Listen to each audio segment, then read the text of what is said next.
The massive alien ship appeared over New York without warning. It simply materialized there one morning, hanging in the sky like a dark metal cloud. The ship's design looked nothing like the sleek vessels from science fiction movies. Instead, it resembled a cluster of geometric shapes pressed together, all sharp angles and jutting points. Global panic lasted exactly 6 hours before the aliens made their first broadcast. Their message reached every screen, every phone, and every radio on Earth simultaneously. "We are the collective," the alien voice announced in perfect English. "Your world has been chosen for integration into our empire. Resistance is unnecessary. Your technology is primitive. Your weapons are obsolete. Accept our rule, and you will be granted access to the stars." In the Pentagon's main conference room, General Robert Miller watched the broadcast with a stone-faced expression. Around him, other military leaders from various nations sat in tense silence. They had assembled within hours of the ship's appearance, and now they were witnessing humanity's first contact with an alien civilization. The alien on screen looked almost human, except for its silvery skin and completely black eyes. It wore what appeared to be some kind of military uniform, covered in glowing symbols. "To demonstrate our superiority," the alien continued, "we invite your military leaders to a demonstration. In 12 hours, we will receive your representatives aboard our vessel." Miller's secure phone buzzed. The president had already made her decision. Earth would send representatives, but they would choose who went very carefully. Later that day, Miller stood in a group of 20 military leaders from various nations as they were transported aboard the alien ship. The teleportation process felt like a brief tingle, nothing more. The alien greeting party consisted of 5 warriors, each wearing powered armor that hummed with energy. Their leader, taller than the others, stepped forward. "I am Commander First Rank," he said, his translator making his words sound slightly mechanical. "We will show you why resistance would be pointless." The aliens led them to what appeared to be a demonstration room.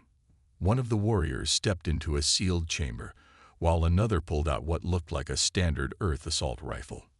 "We have studied your weapons," Commander First Rank said, almost sounding amused. "Primitive projectile launchers, using chemical propellants. Observe." The warrior in the chamber activated his armor's shield, a shimming blue field of energy. The other warrior fired the assault rifle. The bullets bounced off the shield harmlessly, not even causing it to flicker. "Your most powerful personal weapons," the commander said, "cannot penetrate even our most basic defenses. Your larger weapons are equally useless against our ship's barriers. This is why resistance would only result in unnecessary damage to your infrastructure." Miller noticed something interesting. The alien warriors handled the Earth weapon awkwardly, almost with disgust. They clearly considered it beneath them. More importantly, they had only demonstrated their shields against standard ammunition. "Now," Commander First Rank continued, "let us show you real weapons." He pulled out what looked like a small rod. With a flick of his wrist, it extended into a rifle-like weapon that hummed with energy.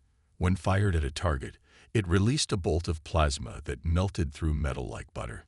The other military leaders murmured among themselves. Some looked worried. Others looked resigned. But Miller kept his face carefully neutral as he observed more details. The aliens were proud, almost arrogant. They handled their energy weapons with practiced ease, but showed clear disdain for primitive technology. Most importantly, they seemed to have no concept of stealth or subterfuge. Everything about them was flashy, obvious, and direct. Their armor glowed, their weapons buzzed with energy, and even their ship was deliberately intimidating rather than practical. As the demonstration concluded, Miller already had the beginning of a plan forming in his mind. The aliens had shown their hand and revealed more weaknesses than they realized. They had forgotten one crucial fact about humanity. Sometimes the old ways were still the best ways. He just needed the right person for the job, and he knew exactly where to find them. Deep in the Rocky Mountains, at a classified military facility, General Miller watched through bulletproof glass as a man hit targets at impossible distances. The soldier moved like a ghost, each shot finding its mark with deadly precision. This was James Cooper, age 45, with 25 years of combat experience. The alien's latest message played on a screen behind Miller. Your civilization's combat assessment is complete. Your species ranks as Class D, suitable only for basic infantry roles within the collective. Your weapons technology is particularly primitive. Miller smiled slightly. The aliens had spent a week scanning Earth's military bases, watching parade drills, and examining standard-issue weapons. But they hadn't found what they weren't looking for. They hadn't found people like Cooper. Down in the range, Cooper finished his session and walked up to the observation room. His weathered face showed no emotion as he entered, carrying his custom rifle like it was part of him. "You wanted to see me, sir." Cooper's voice was quiet, the kind of quiet that came from years of learning when not to make a sound. "What do you know about our new friends up there?" Miller gestured toward the ceiling. "They're loud, sir. Bright, flashy." Cooper's eyes narrowed slightly. "They don't understand the meaning of camouflage. Their ships light up the night sky. Their armor glows. It's like they've never had to hide from anything." Miller nodded and pressed a button. A hologram appeared, showing an alien warrior in full combat gear. "Their analysts just classified us as primitive. They think we're not worth worrying about. Their report specifically mocks our projectile weapons." Cooper studied the hologram carefully. "Those shields of theirs, they're designed to stop energy weapons and high-velocity impacts. But has anyone tested them against different types of conventional ammo?" "No. They've only demonstrated against standard rounds and their own weapons." Miller pressed another button, showing the alien energy rifle. "They're powerful, but they're not quiet. Every shot lights up their position." "They've never fought someone they couldn't see coming," Cooper said. It wasn't a question. "Exactly." Miller turned off the hologram. "Here's what they don't know. Their sensors are calibrated for energy signatures, heat, electricity, radiation, but old-school ghillie suits, conventional camouflage, physical stealth. They don't even think to look for it." Cooper's eyes lit up with understanding. "They've evolved past the basics, sir, so far past that they've forgotten them." Miller pulled out a tablet showing Mars, red, dusty, and dotted with new mining colonies. "They've challenged us to prove our worth. Single combat on Mars. They're champion against ours. They think it's a joke. They expect us to send someone in powered armor, trying to match their technology. But we're not going to do that, are we, sir?" A ghost of a smile crossed Cooper's face. "No, we're not." Miller's voice was firm. "We're going to send you, with your rifle, your skills, and every old-school hunting technique humanity has learned over thousands of years of warfare." Cooper picked up his rifle, checking it with practiced hands. "Mars is different. Thinner atmosphere, lower gravity, different terrain. You'll have 3 weeks to prepare. We've built a training facility that perfectly mimics Martian conditions. You'll learn every ridge, every shadow, every quirk of the environment. They'll expect a straight fight," Cooper said, his mind already working on the problem. "Stand up, shoot energy weapons, showcase their superior technology." "And what will they get instead?" Cooper's smile was predatory. "A hunter, sir. Someone who'll make them remember why their ancestors first learned to fear the dark." Miller nodded. "The fate of Earth might depend on this, Cooper. Show them why humanity survived on a death world. Show them why we learned to kill from distances their ancestors couldn't even see." "Yes, sir." Cooper stood straighter. "They want to see primitive. I'll show them primitive. Sometimes the old ways are the best ways." As Cooper left to begin his preparation, Miller looked at the alien message again. Class D civilization. Primitive weapons. He smiled. The aliens were about to learn a very old lesson. Never underestimate what you don't understand. The Martian training facility looked like something out of a science fiction movie, built deep underground. Its massive chamber recreated the exact conditions of the red planet. Red dust covered artificial ridges and valleys, while powerful environmental systems maintained the precise atmospheric pressure and gravity of Mars. Cooper lay prone in the dust, his modified rifle steady against his shoulder. He had been in this position for 6 hours, practicing the art of absolute stillness. In the thin Martian atmosphere, every movement kicked up dust that could give away his position. The facility's intercom crackled to life. "Cooper, report to command." "They're here." In the command center, General Miller stood with Cooper as the alien transmission played. Commander First Rank's black eyes seemed to gleam with amusement. "We have chosen our champion," the alien leader announced. "Warrior Elite stands undefeated in 17 combat trials across 3 star systems. He has volunteered to demonstrate proper combat techniques to your species." The camera panned to show their champion. The alien warrior stood nearly 7 feet tall, his combat armor gleaming with pulsing energy fields. Unlike the standard armor Cooper had seen before, this suit bristled with additional weapons and defensive systems. "Your primitive projectile weapons," Commander First Rank continued, "will not even scratch his defensive shields. We suggest you withdraw now to avoid embarrassment." Miller looked at Cooper. "Ready to respond?" Cooper nodded, and Miller activated their transmission. The sniper stepped into view, wearing simple combat fatigues. No powered armor, no energy weapons, just his modified rifle and a pack of gear. The aliens' reaction was immediate. Several of them actually laughed, a strange, chittering sound. "This is your champion," Commander First Rank asked. "He doesn't even wear proper armor. This is not a hunting expedition, Earth-dweller. This is civilized combat." Cooper's voice was calm when he responded. "Where I come from, there's not much difference between hunting and combat. Both end the same way." The alien commander's amusement faded slightly at Cooper's tone. "The combat zone will be the Olympus mining complex on Mars, 3 Earth days from now. The area extends 10 kilometers in each direction from the central facility." "Accepted," Miller replied. "The rules." "Rules." Commander First Rank seemed surprised by the question. "This is combat. The first to render their opponent unable to continue wins. All weapons are permitted. All tactics are permitted. Victory can come through surrender, incapacitation, or death." Cooper studied the alien champion carefully. Warrior Elite stood absolutely still, his armor humming with power, energy weapon held at ready position. Everything about him screamed advanced technology and formal military training. But there was something else, something in the way he held himself. "Your champion," Cooper said quietly to Miller, but loud enough for the aliens to hear, "has never lost because he's never had to hide. Look at him. He doesn't know how to make himself small, how to become part of the terrain." The alien champion spoke for the first time, his translator making his voice sound like grinding metal. "Hide?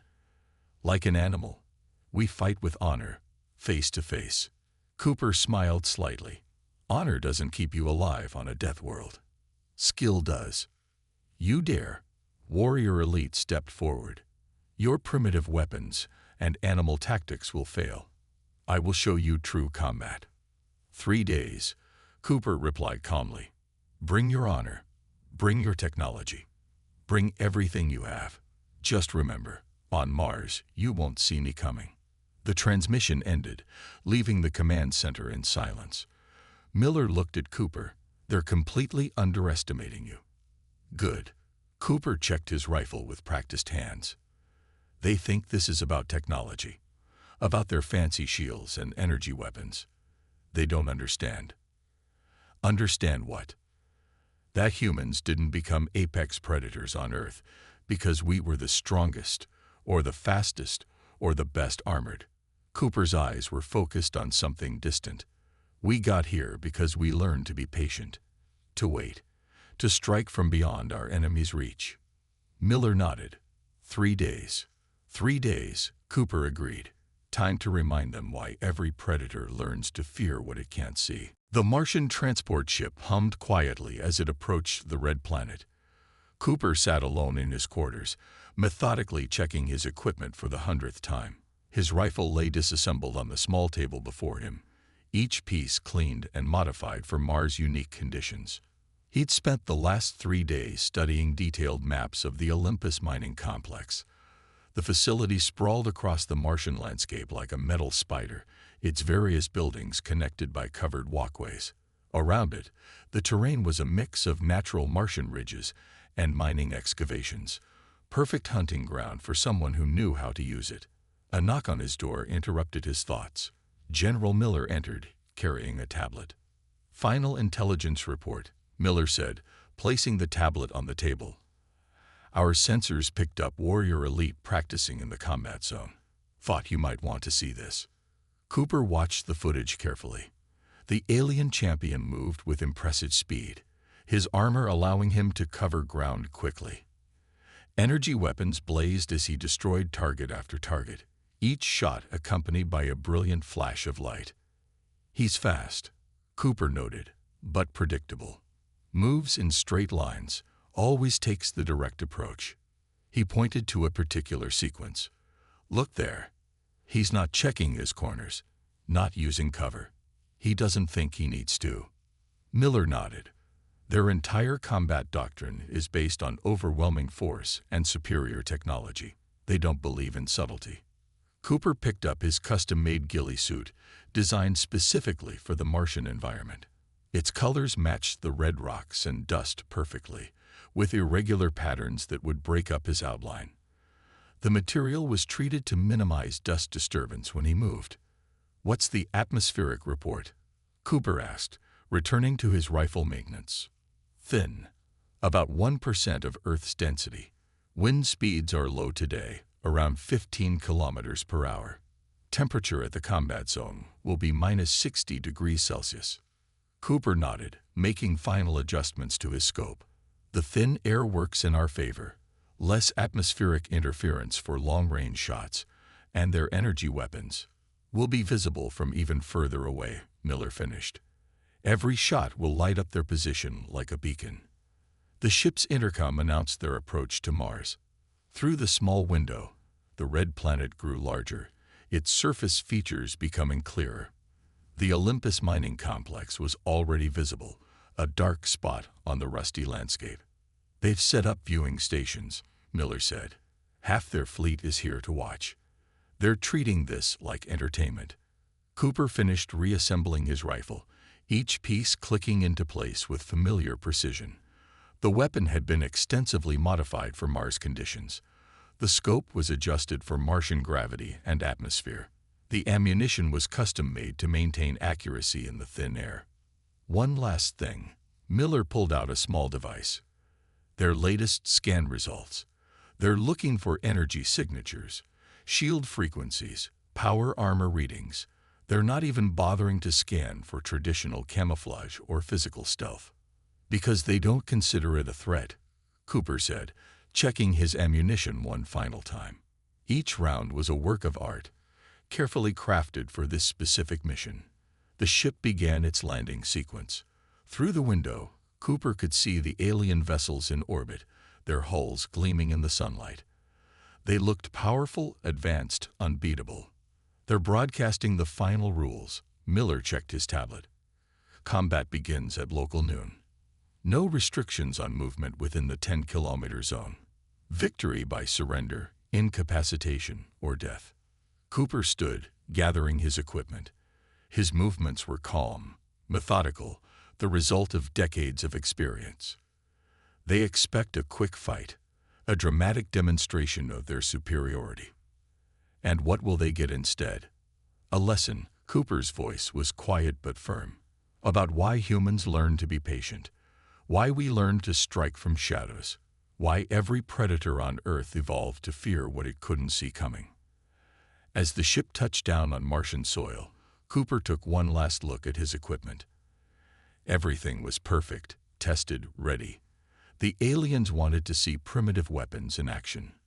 He would show them just how deadly primitive could be. Martian noon cast harsh shadows across the mining complex. Cooper was already in position, his body perfectly still under the ghillie suit. He had moved into place hours before dawn, using the darkness to find the perfect spot on a ridge overlooking the facility. Now he was part of the landscape, just another rocky outcropping on the Martian surface. Through his scope, he watched Warrior Elite make his dramatic entrance. The alien champion's armor gleamed in the sunlight, energy fields creating a visible distortion around him. He carried his primary weapon openly, scanning the area with obvious confidence. "Combat begins now," announced the orbital command. "May superior technology prevail."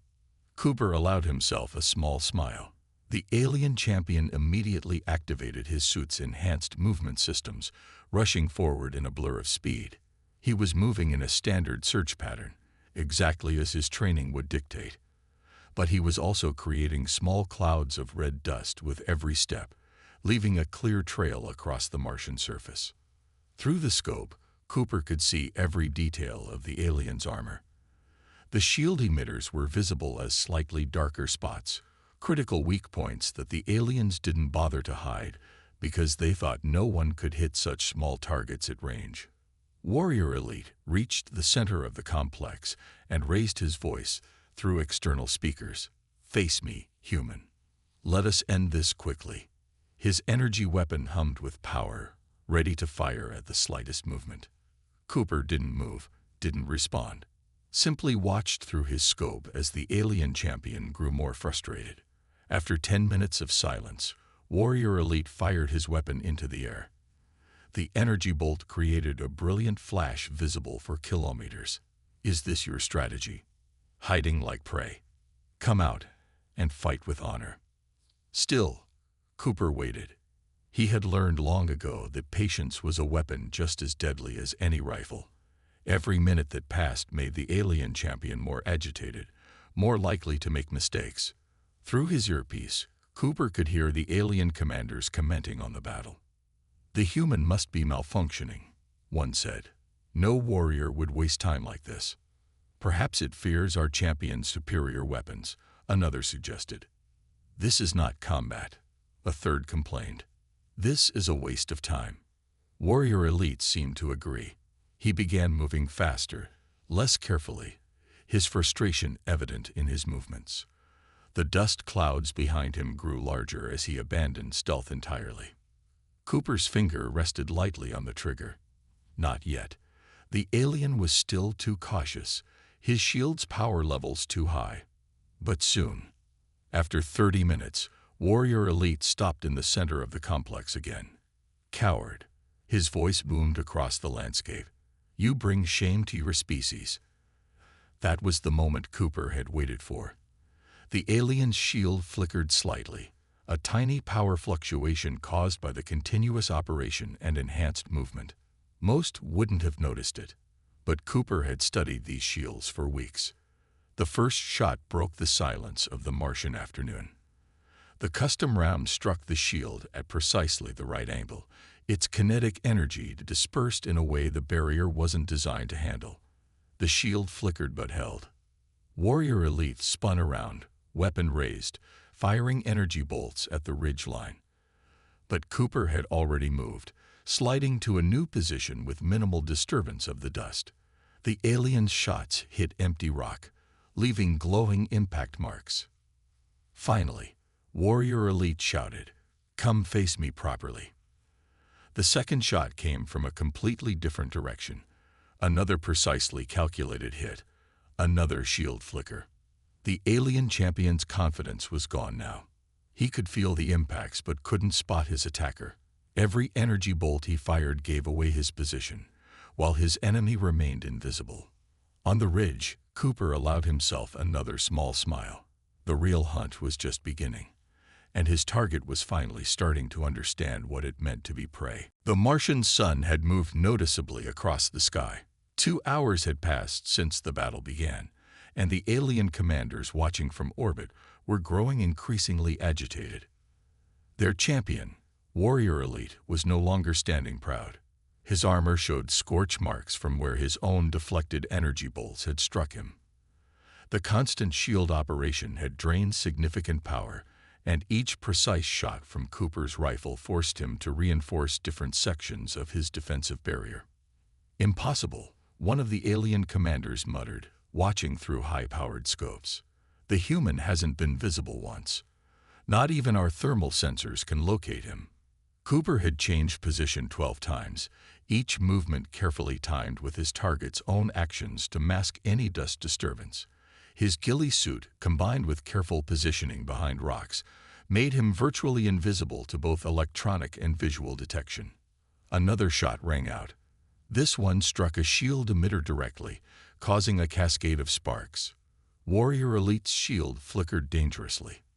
"Show yourself." The alien champion roared, his composure completely gone. "Fight me face to face."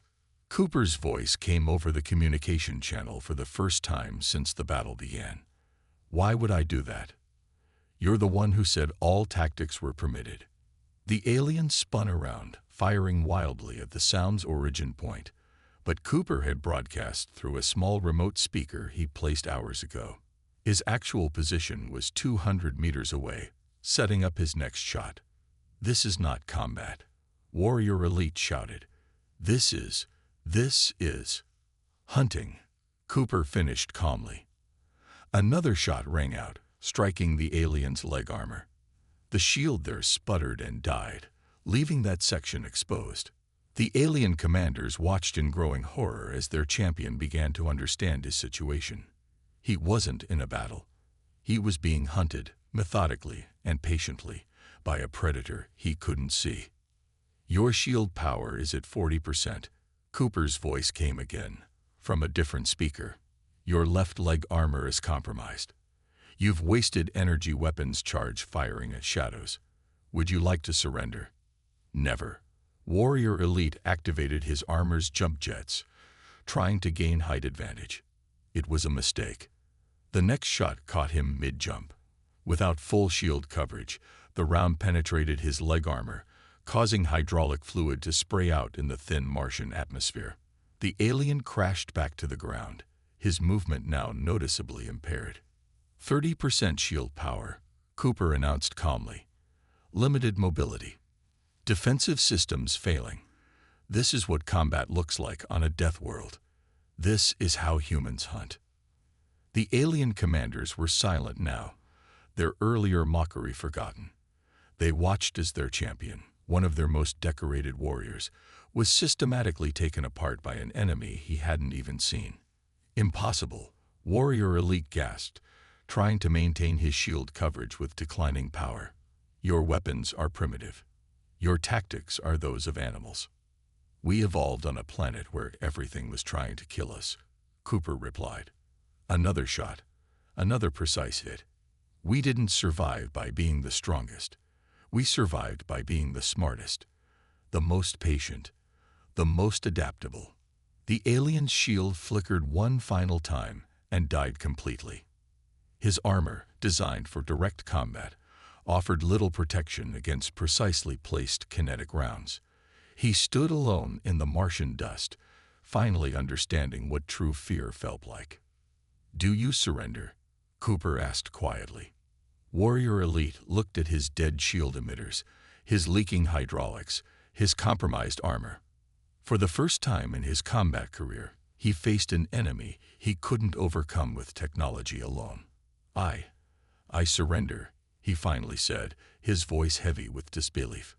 Cooper stood up for the first time, appearing like a ghost from behind a rocky outcropping mere 50 meters from the alien champion.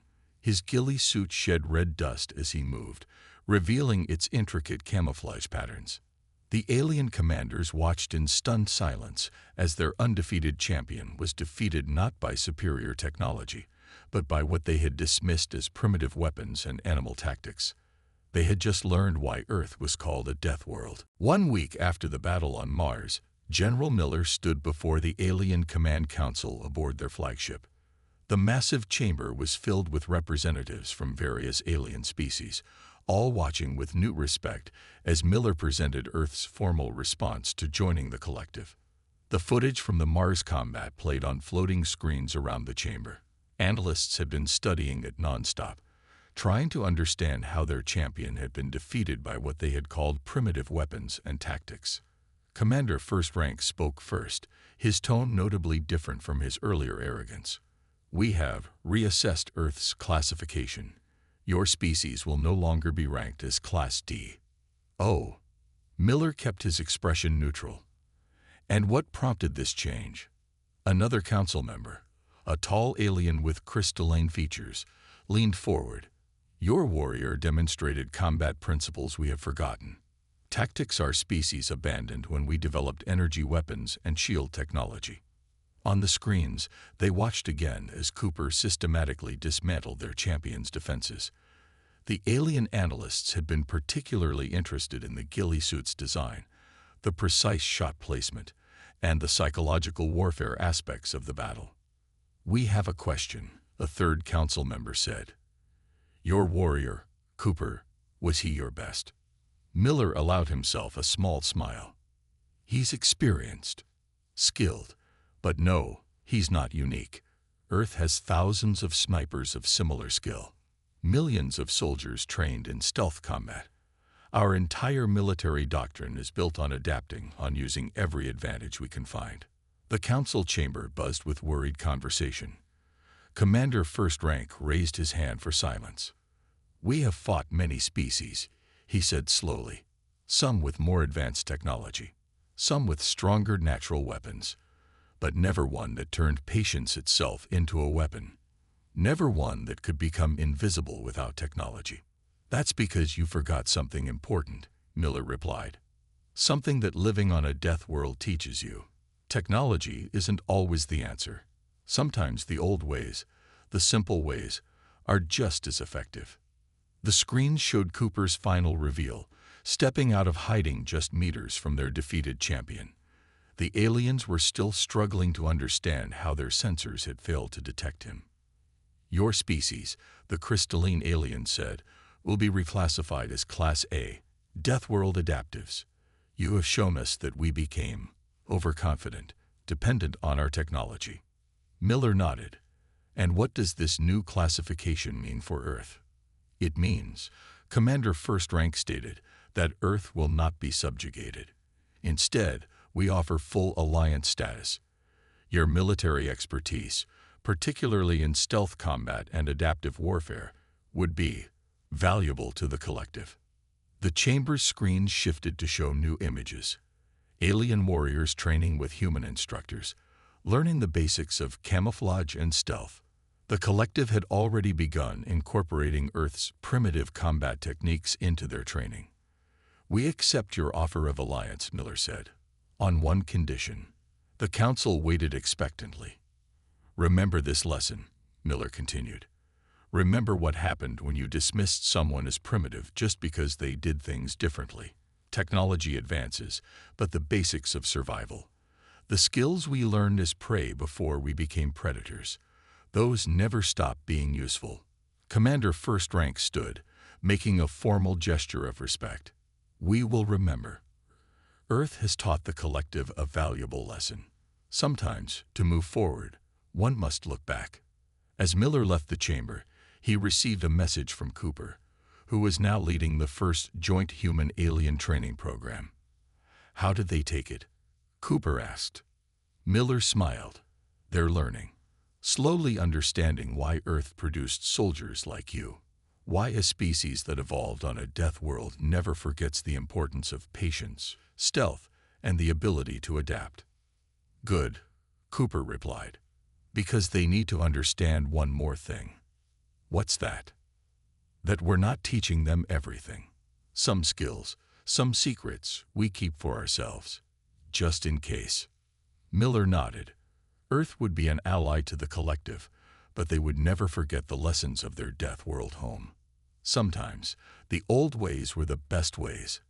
And sometimes, being underestimated was the greatest advantage of all.